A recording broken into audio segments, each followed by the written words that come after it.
Welcome to this week's episode. I am thrilled to announce Ashley Kay. I came across Ashley actually on Instagram. I've been following her for a while, and then I reached out and I wanted to learn more. So welcome to the podcast. Thanks. Thanks so much for having me. Can you give a little background? Where do you live and what do you do? Sure. So I live in Vancouver, British Columbia in Canada, and I am an entrepreneur. I own two companies. I own a wedding and event planning business, and my latest entrepreneur endeavor, if you will, is my virtual assistant company, which I started just under a year ago. So I work to support entrepreneurs in whatever facet I can, be it social media, administration, event coordination, to help their businesses grow, expand, and just provide them with support wherever I can. Where did the idea come to you? I think it's definitely our generation, but everybody wants the laptop lifestyle and to work remote. And so I've heard of virtual assistants. Actually, it was a couple of years ago, but where did the idea come to you to start your own? Sure. So I was sitting down talking to a girlfriend one night, and we were discussing my wedding planning business. And I told her, I think I want to branch into another area. I love weddings. I love doing the events, but I want to expand into something where I can be in a real support role for people, and where I can work with more people across more industries and that sort of thing. And she looked at me and she said, "You know what, Ash, you should become a VA." And I was like, "What's a VA?" And then she explained it to me, and she was like, "You already have so many of the skills, the experience. I've been in admin for over 10 years, or had been at a corporate level." And she said, "I think it would be a great fit for you." And so then I started looking into it, researching it, doing some courses, talking to other VAs, and then I launched the company. So in case, let me back up because I don't know if we actually said it. If somebody doesn't know what a VA is, a virtual assistant, maybe could you give a little more background on what does that mean for somebody? Sure. So a virtual assistant is someone you would hire as a business owner, CEO, whoever you might be, an entrepreneur, and they would assist you in an area or multiple areas of your business. Usually 99% of the time they are remote. That's where the virtual comes from. I have clients all over Canada, the US, and Europe, for example. So you would hire them, and they could help you with social media. They could help you with copywriting. They could help you with website. They could help you with anything that falls in admin. I mean, bookkeeping to client communications to VAs specialize in different areas. So there are VAs who are considered general VAs. That's what I would be, where we kind of dabble in a bunch of areas. Or there are VAs who will do nothing but copywriting or nothing but social media management. So it really just depends what you're after. But yeah, that's what an entrepreneur or business owner would hire them for. Instead of having to bring in-house admin or social media managers or whatever it might be, you can hire these people and they'll work remotely from wherever you are, wherever they are. How do you build trust with a potential client? Because if they never meet you and it's based on, let's say, referrals, how do you build that trust to, if I were a business owner and I want to hire you, but I've never met you, how would I trust that you're going to follow through or that you're even real? Yeah, that's a fair question. That's a good question. I mean, I'm a big believer so I like to communicate with my clients over things like video conference so they can see me, get to know me. I always keep my lines of communication open. So, I mean, they know they can text me, send me a message on Facebook. I'm pretty open about this is the company I am. This is also who I am as a person. I have a dog. I like to hike, whatever it might be. So I really think it's about building the relationship so they get to know who you are, what you represent. I mean, yes, so often the business comes in this business through referrals. And I think the word of mouth is a big part of it. For lots of people, all they want is just a few more testimonials or referrals or references. So often you just have to give that so they know that you're legit and you've been working with multiple clients or whatever it is. But I think a big part of it is just building that relationship, or a combination of the references, showing them work you've done, building a relationship.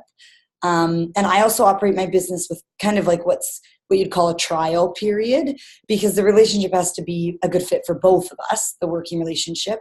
And I think that that's important so we can get to know each other, how the business is run.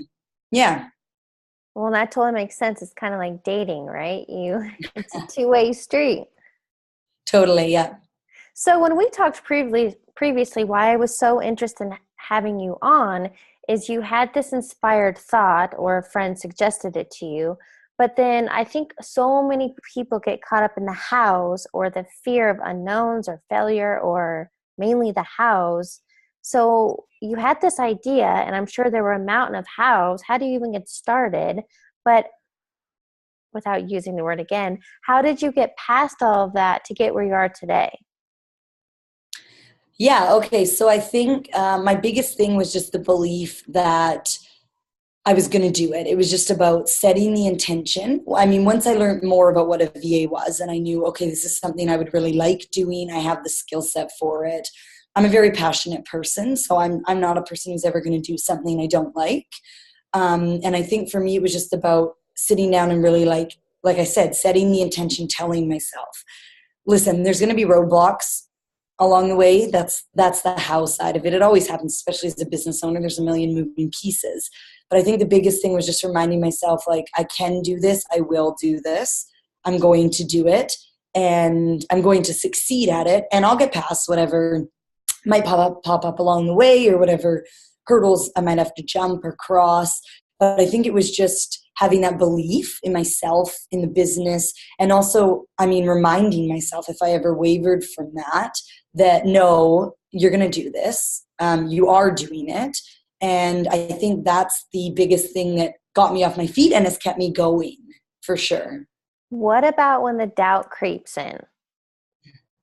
Yeah, the doubt. I've named her. Her name's Cruella. Oh, And yeah, a business coach taught me if I name her, it's easier for me to tell her to go away or talk to her as if she's like a person who's telling me you can't do this, right?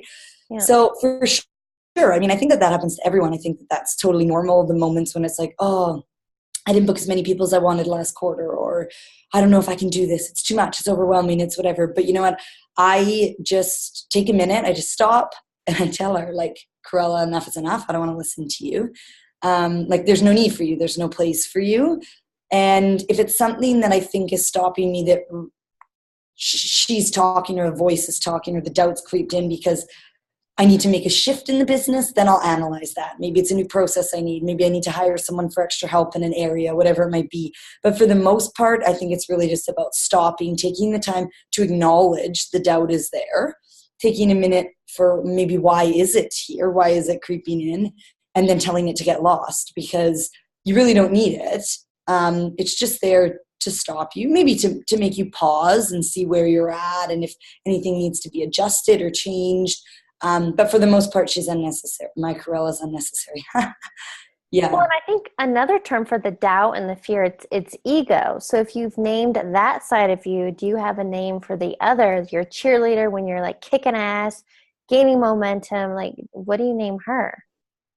You know what? I've never named her, which is funny because I remember talking to my coach about the doubt and the fear when it creeped in, and she suggested naming that. And I asked her, well, what do I name the other side? Yeah, the side that's like, you can do this, you got this. And she was like, you don't need to name it. That's you.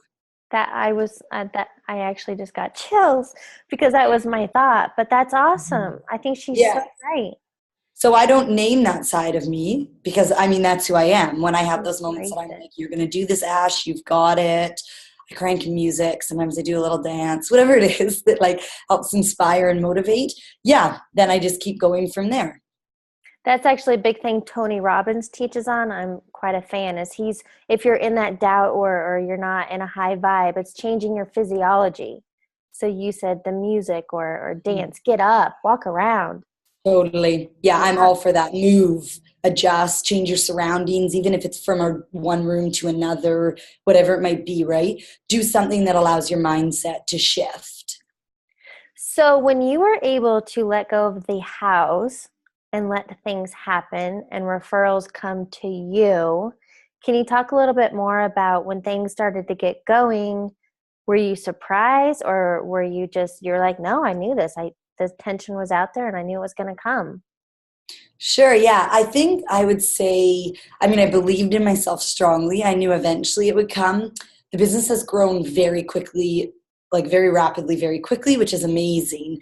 I think I was surprised by that. I think I was surprised by how much came to me just by me being like, yep, I'm going to do this. And it's going to succeed. And I mean, I've always believed if you put it out there, you have the intention, it'll come back to you in whatever form. But I didn't think maybe it would come in such abundance so quickly. I was definitely surprised by that, but it was amazing. It is amazing. It didn't end. It is amazing that I mean, it's still happening. Every day I'm surprised by it. And I think, yeah, that part of it definitely, part of me knew I would get there. Like I had the belief in myself, but I was surprised that it happened that quickly, and that such quality came to me in the way that I wanted it to. And I attribute it all to just like my determination, my positive mindset. Yeah. So, do you feel that somebody maybe on the other side, so they have the idea and they're so focused on the hows that they're controlling and they're going to figure it out and it's going to go from like this to this to this, that actually would be the opposite of bringing in the abundance because they're so in this tight, small box of how it's supposed to be and how it's going to work? What would you tell that person? Yeah, I think I would tell them, I mean, you got to have a plan. Don't get me wrong, I'm a planner, I'm a planning company. You have to have a plan. You have to have, I have checklist for checklists. You have to have a strategy, an idea for sure. But most importantly, I think you have to believe it's going to happen.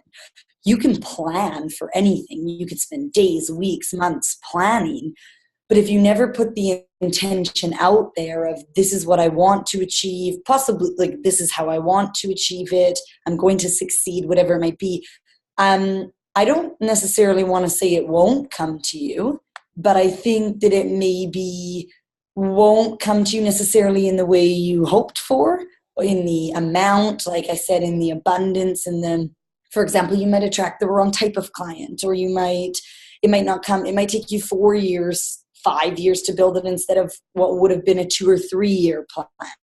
I think it's a combination. I mean, plan for it, create the strategy, create the systems, but don't live inside the box. We can't ever achieve anything great if our mind is secluded inside a box, right? We have to think bigger, dream bigger, hope bigger, set the intentions bigger, and then they'll come to us. So yeah, that's probably what I would tell them.